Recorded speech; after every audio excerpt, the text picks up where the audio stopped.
Welcome to Basic Black. Some of you are joining us on our broadcast, and others of you are joining us on Facebook and Twitter. I'm Callie Crossley, host of Under the Radar 89.7.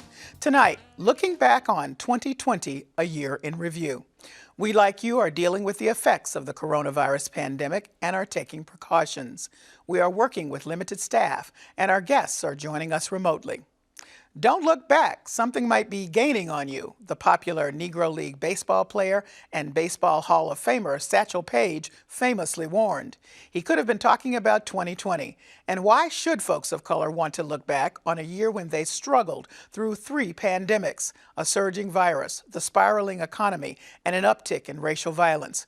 Will 2021, with a new White House administration and the first distribution of a COVID-19 vaccine, significantly help communities of color?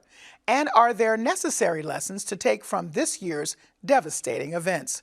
We reflect on the pain and, yes, joy of 2020. Joining us, Renee Graham, Associate Editor and columnist, The Boston Globe.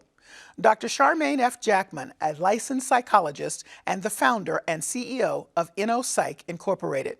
Kim McLarin, Associate Professor and Graduate Program Director in Writing, Literature, and Publishing, Emerson College. And Phillip Martin, Senior Investigative Reporter, GBH Center for Investigative Reporting, GBH News. Welcome to all of you. Thank you. Thank you, Kelly. I'd like to start this way by asking each of you to reflect on one incident that is emblematic of 2020 and its impact on folks of color. And Renee, I'm going to start with you. There's nothing more emblematic for me of 2020 than the sight of a white cop's knee on a black man's neck. That encompassed so much of what this year was in terms of what has happened to communities of color, in particular the Black community, in what has happened with police violence, the economic burdens that this community has, disproportionately been affected by, and also the pandemic itself. I mean, what happened with the pandemic, we knew what was coming. I wrote this early on, and I essentially said that racism is a killer, but in a pandemic, it's a mass murderer. And that's exactly what we've seen this year. And so much of that image of what happened to George Floyd is exactly what it's felt like in so many instances this year for the Black community, in the way that it feels like this nation has its knee on our neck. And everything that happens to us tenfold. Phillip. Seeing a young woman in Dorchester, her name is Carrie Mays, at Franklin Park with her fist in the air during the demonstrations against the killing of George Floyd this happened on June 2nd.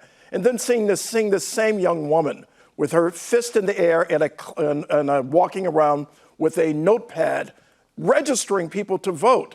In other words, what was significant to me is seeing Black Lives Matter, the energy of that movement translating into political power. To see millions of Black people heading to the polls and transforming a moment, an existential moment, into something that is now considered a victory for freedom and democracy, in the sense that we were on the precipice of possibly ushering in a period of 4 years of authoritarianism. And I don't mean that in terms of hyperbole.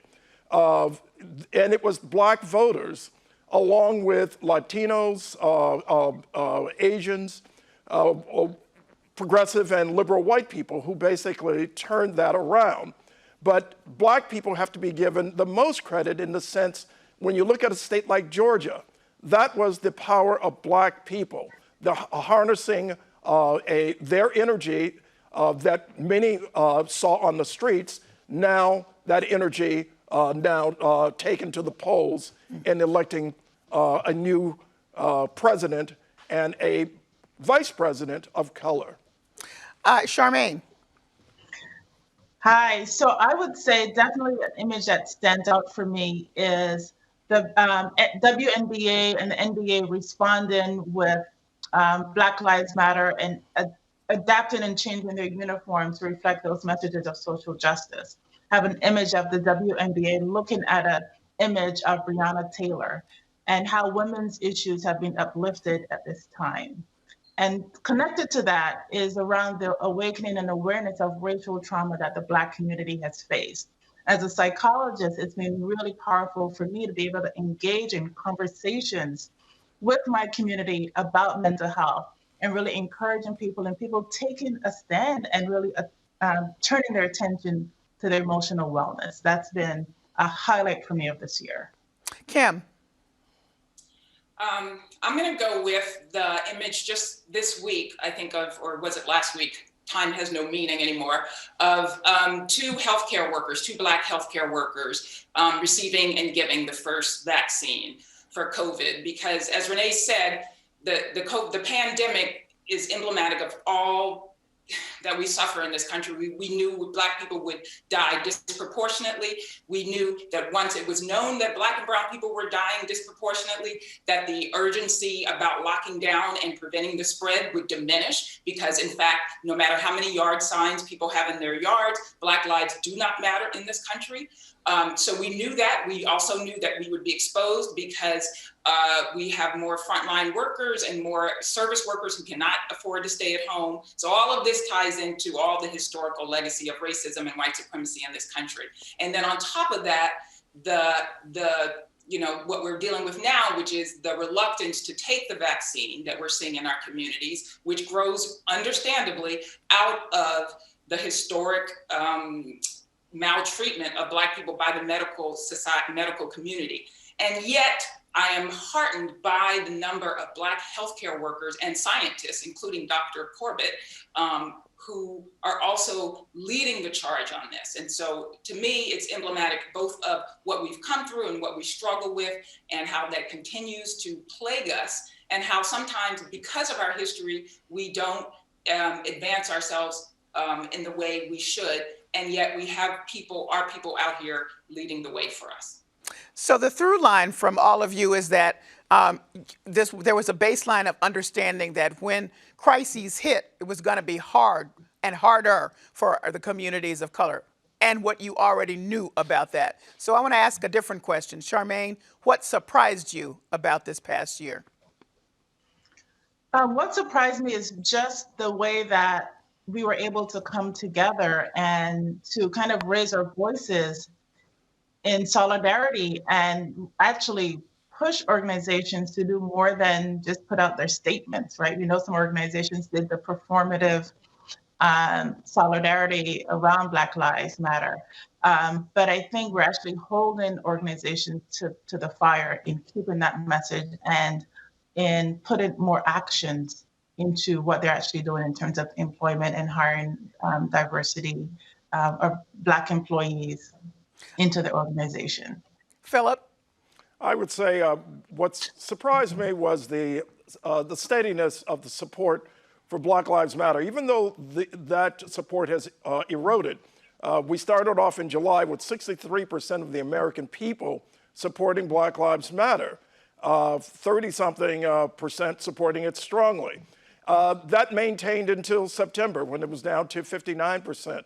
But that made a huge difference in terms of a belief that it wasn't simply a question of police brutalizing Black people, but was also connected to systemic racism.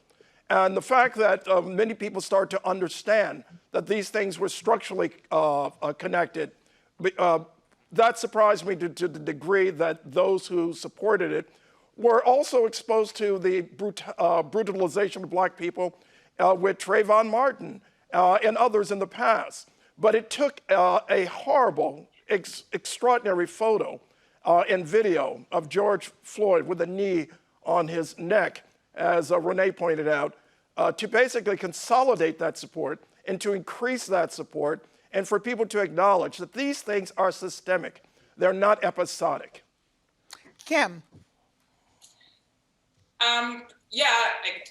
I guess the initial outpouring surprised me of support for Black Lives Matter surprised me. The steady erosion of that support, the performative nature of that support, and the steady erosion of that support, I can't say surprised me. I was surprised that frankly, what surprised me is everybody asking whether this time was going to be different, because history tells us it won't be, and it hasn't been. So I can't say anything surprised me other than the loss of Chadwick Boseman. I mean, that took me out. But in terms of how America has dealt with us this year, I can't say anything surprised me. Or our resilience. That didn't surprise me either. Renee. I mean, Kim makes a good point, resilience. And I've come to really hate that word in a funny kind of way, because it seems to be interpreted as, oh, you guys can put up with anything that we dish out, which is not what it's supposed to mean. But there was something to be said that with everything that happened in our communities this year, the way we did turn out in November, the work that was done before November, the sense that this was a moment to be seized and we weren't going to let that go. And so I found that, as Phillip said, very heartening, because it would have been very easy with everything else for people to just feel like, you know what, nothing's going to change and I just can't deal with this. That's not to say I think voting is the only answer to what needs to be done, but I think it was hugely important that people, especially in places like Georgia, as we saw even during the primaries, that people stayed in line for hours and hours. That's not a sign of a healthy democracy, but it says a lot about the people who want this country to be the best it can be, that they stayed there, often in bad weather, in the heat, on incredibly long lines to make their voices heard. So I thought that to me was really heartening and surprising. So based on what we know now and what we've seen in 2020 and some of the harshest lessons from this year, in a very harsh year, what would you predict is going to be one thing that is going to be carried over and folks of color are going to have to deal with, and it's not going to be pretty? Phillip. I predict that the Biden administration will make some compromises that are going to upset a lot of people in order to appeal to Trump supporters and those white working class voters who flocked to the polls, about 70 million of them, obviously a large, not just white working class people, but various demographics.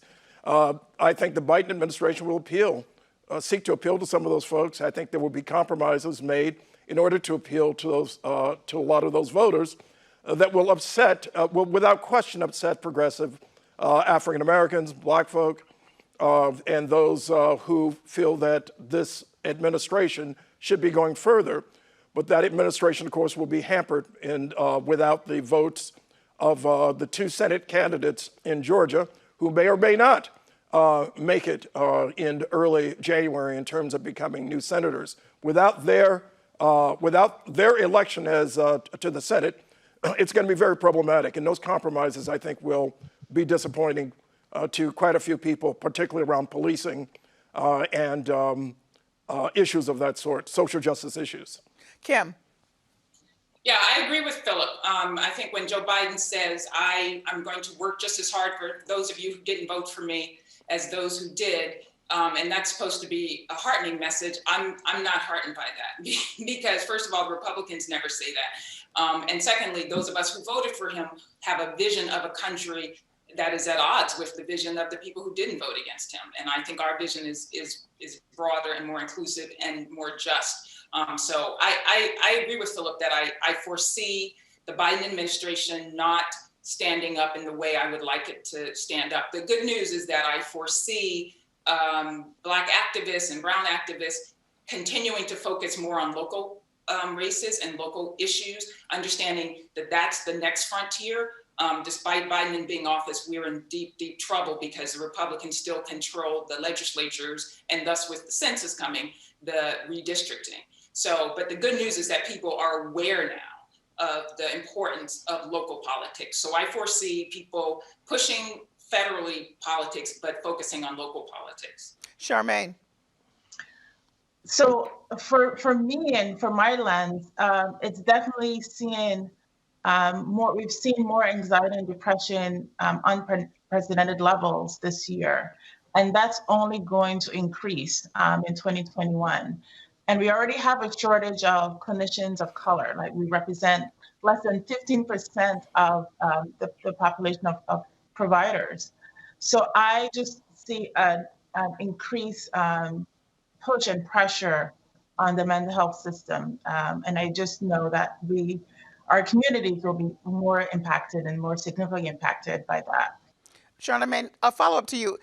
Do you think that it has been severely underestimated, the level of mental health concerns in communities of color? Definitely. I think we have a different way of expressing our mental health and how we're struggling. I think many of us have tried to push through, but I don't see necessarily a release of any of the tensions that we've experienced in 2020. And, even this month alone, I'm getting lots of calls and requests for clinicians more than that are available. So I just know people are struggling and frustrated by not being able to access clinical support in ways that they want to. Renee. I think going into 2021, I want to hear less about unity, which theoretically I support, and much more about repair. I think the idea that, we have vanquished the monster and now we can go back to where we were, except where we were wasn't that good. And those are the conditions that created the monster. So I think I want to hear a lot more from the president-elect and, future president about how you're going to make these communities whole. 2020 has been an absolutely catastrophic year in Black America.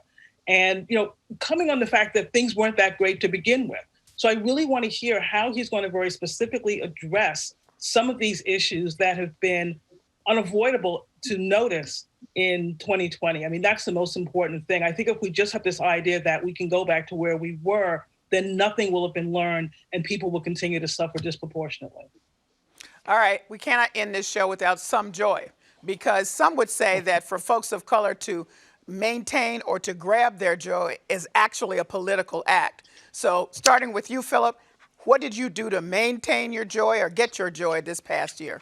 Exercised quite a bit, but also stayed in touch with folks, made sure that I stayed in touch with elders, made sure I stayed in touch with nieces and nephews, reached out to folks in my life, read a lot of poetry. Poetry is key. Also watched a lot of Netflix and documentaries. But basically reached out to folks to make sure that they were not alone and dealing with the multiple pandemics, as you mentioned at the start of the show, Callie, in folks' lives. Again, to make sure folks aren't alone, that makes me happy. That gives me joy. Charmain, since this is where you live, well, how did you express your own joy? Definitely, thank you. Definitely through music, and watching those versus battles was amazing. And then with my own friendship circle, we would do monthly DJ parties, and mostly by the men, but then the women had one session, and it was the best, I think. So just kind of connecting to music and building community in that way through Zoom, which feels artificial, but we're able to make that work. And I think this music and dancing has helped me and propelled me during this time. If people don't know, the versus battles were with a lot of musicians. Maybe the biggest one was Patti LaBelle versus Gladys Knight, and they were quite popular. Kim. Yeah, well, I baked a lot and I got very good. So if anybody wants croissants, I know we get you some good ones. But I wanted to pick up on, again, what Phillip said. One bright side of this year has been the amazing explosion or continuing explosion of Black art and poetry, novels. So I have been immersed in all of the literature that's coming out of this year, including Jericho Brown, who won the Pulitzer Prize, and his poetry is life-giving. So I highly recommend that people read Jericho Brown and all the other Black artists who have been producing. As Toni Morrison said, tough times are when artists go to work. And so I've been uplifted by the artists, the Black artists who have gone to work this year. No comment from you from James Baldwin, Kim? Well, yeah. So don't put me on the spot. I'll come up with something. Okay. Renee. I think the most important thing for me this year was learning not to take my friends and family for granted. Suddenly, when I couldn't see them the ways that I wanted to see them, I was overwhelmed by how much I missed their company and getting a hug from them or high-fiving them or whatever it was. I think that was the important thing. So really staying connected in ways that I normally don't, because our lives are busy, but making sure you're calling that person, texting that person, DMing that person, whatever you do. was just hugely important, I think, in getting me through. And music. I went with the elders. There was a lot of Nina Simone, a lot of Aretha Franklin, and just a lot of things to keep me on an even keel. And as Kim mentioned, incredible literature was out this year, and I just had more time to read, and to really get absorbed in books than I normally have, and that's been a real blessing. Maya Angelou said, when you know better, you do better. You know now what this year was like. We know that 2021 is probably going to still be problematic. What's the one thing you're going to do, Charmain, that based on this year for sure? This is not a prediction or a resolution, just something you know you're going to do. Staying focused on the goals that I have. I mean, my goal is to make sure that I can give access to people of color, particularly Black folks, to therapists. So I have a big goal of getting 2,000 therapists signed up on my website. So it's huge, but I think we can do it. Phillip. I'm an investigative reporter. I'm going to be looking into some of the residue of the issues that we've dealt with this year, COVID, the impact on inmates and prisoners in this state, elsewhere. And we're also focused on another human trafficking series that we'll talk about shortly. And of course, looking forward to and focusing also on healthcare. Okay. And I'm going to get that vaccine, by the way. Okay. When it comes out. Kim. Well, just speaking selfishly, I'm going to work towards seeing if I can retire early, because one thing this year has taught me is that life is precious and short, right? And disconnecting from the illusion that my value comes from my productivity is what I want to continue doing in 2021. Yeah. And Renee. To continue to use the platform I have to be honest and to tell the truth, and to learn to cut my own hair. You look pretty good. It has been challenging this year. I'm going to try to say to stay focused and take some of the lessons that all of you mentioned, because it really is important to value the people that are here. I am quite heartbroken by the people that we lost so close to this vaccine coming, and to remember that they didn't die in vain, that we're going to take that vaccine and we're going to get to the other side of this. And that's what I think is really, really important looking forward for me in 2020. So I thank all of you for joining me. Thank you, Kelly. That's the end. That is the end of our broadcast and the end of our show. Thanks to all of our guests, and thank you for joining us. Stay with us as we continue our conversation on Facebook and Twitter. But before we close, we're taking a moment to honor some of those lost to COVID-19. We remember these few of the thousands of people of color beloved by friends and family, gone too soon.